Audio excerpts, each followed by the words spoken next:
ہتھیاروں یلغار کے ساتھ یہ لوگ چلے.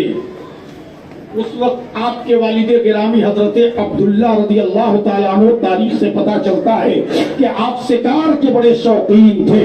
پہاڑ کے دونوں بیچ میں شکار کھیل رہے تھے. آپ کسی کو دیکھ نہیں رہے ہیں, لیکن دشمن ہتھیار لے کر حضرت عبداللہ آپ کے والد ماجد کو چاروں طرف سے گھیر لیتے ہیں. قربان جاؤں, جب چاروں طرف سے گھیر لیتے ہیں, حضرت عبداللہ کسی کو نہیں دیکھ رہے, وہ اپنے شکار میں مصروف. اسی درمیان بتایا جاتا ہے کہ دوسری پہاڑی پہ ایک سردار یہ اپنی آنکھوں سے سارا منظر دیکھ رہا تھا. اس نے سوچا کہ عبداللہ شکار میں مصروف ہے, دشمن ہتھیار لے کر اس کی طرف لپک رہے ہیں, کیوں نہ اس کی مدد کی جائے. سوچا کہ اسی پہاڑ پر سے دوڑ کر عبد المطلب کے نور نظر کی مدد کر دی جائے. لیکن جب دوڑنا چاہا ہے اس سردار نے تو اس کا پاؤں زمین پہ جم گئی. اس کے پاؤں کو زمین نے دبوچ لیا. اب وہ آگے نہیں بڑھ سکتا. کہا یا اللہ یہ ماجرا کیا ہے. اب دوسری کوشش, اسی پہاڑ پر سے پتھر اٹھا کر یہودیوں کو ماروں تاکہ یہودی ڈر سے بھاگ جائیں گے کہ کوئی عبداللہ کو بچانے کے لیے آ رہا ہے, وہ اکیلے نہیں ہے. لیکن وہ سردار کا بیان ہے کہ جب اس نے پتھر اٹھا کر مارنے کی کوشش کیا ہے تو اس کے ہاتھ بھی بیکار ہو گئے, اس کے ہاتھ بھی بیکار. اب تیسری کوشش یہی ہے کہ اسی پہاڑ کے اوپر سے چیخ پکار کروں, اے عبداللہ ہٹ جاؤ, دشمن تم کو چاروں طرف سے گھیر لیے ہے. لیکن جب چیخنا چاہا ہے تو اس کی زبان بھی بند ہو گئی ہے. بے ساختہ پکار اٹھا, مولا یہ کیا ماجرا ہے. عبد المطلب کا نور نظر اکیلا ہے, دشمن اس کو ہتھیار لے کر شہید کرنا چاہتے ہیں, ہم اس کی مدد کے لیے بڑھنا چاہتے تھے تو ہمارے پاؤں بھی بیکار ہو گئے, ہاتھ بھی بیکار ہو گئے, زبان بھی بند ہو گئی. آخر ایسا کیوں؟ تو حکمت پروردگار نے فرمایا تم ہماری راز کو کیا جانو اور سمجھو. اگر تمہیں اجازت مل جاتی کہ عبداللہ کو بچانے کی تو آج زمانہ اعتراض کرتا کہ فلاں سردار نے عبداللہ کو مدد کر کے بچایا تھا. اسی لیے رب کا یہ فیصلہ ہے کہ جس کے پاس میرے نبی کا نور ہے اس کو کسی کی بچانے کی ضرورت نہیں ہے, نور اس کی حفاظت کے لیے کافی ہوا کرتا ہے. نعرہ تکبیر, نعرہ رسالت, نعرہ شہدائے کربلا, نعرہ تکبیر, نعرہ رسالت. نور اس کی حفاظت کے لیے کافی ہوا کرتا ہے. کس طرح سے اللہ نے نور کی محافظت کی ہے, تمہارے مٹانے سے نہیں مٹے گا. اس لیے اس نور کو اللہ نے ذمہ داری دی ہے, قرآن کی ذمہ داری حفاظت کی اللہ نے لی ہے. اب توجہ چاہوں گا, دشمن ہتھیار لے کے بالکل سامنے آ گئے. کوئی اور ہوتا تو گھوڑا موڑتا واپس آ جاتا, لیکن حضرت عبداللہ کیسے بھاگتے. ان کی پیشانی میں نبی کا نور تھا, اور جس کی پیشانی میں نبی کا نور ہوتا ہے وہ سر تو جھکا کر کپا دیتا ہے لیکن باطل کے سامنے جھکاتا نہیں ہے. آپ دیکھو, اسلام پڑھ کر دیکھو, اسلام کی ہسٹری پڑھ کر دیکھو, کیسے کیسے اسلام کے سپاہی مٹھی بھر مدینے سے نکلے تھے, سارے عالم پہ چھاتے چلے گئے, برستے چلے گئے. دنیا نے کہا تھا یہ مسلمان تم بھاگ جاؤ, تمہارے پاس طاقت نہیں ہے, تم تعداد کے اعتبار سے بھی کمزور ہو, اس لیے میدان سے ہٹ جاؤ. لیکن ان مسلمانوں نے کہا تھا ہم طاقت کو کب دیکھتے ہیں, دنیا کی کوئی قوم جب میدان میں آتی ہے اپنی طاقت کے سہارے, اپنی کثرت کے سہارے, لیکن نبی کے غلام جب میدان میں قدم رکھتے ہیں نہ تو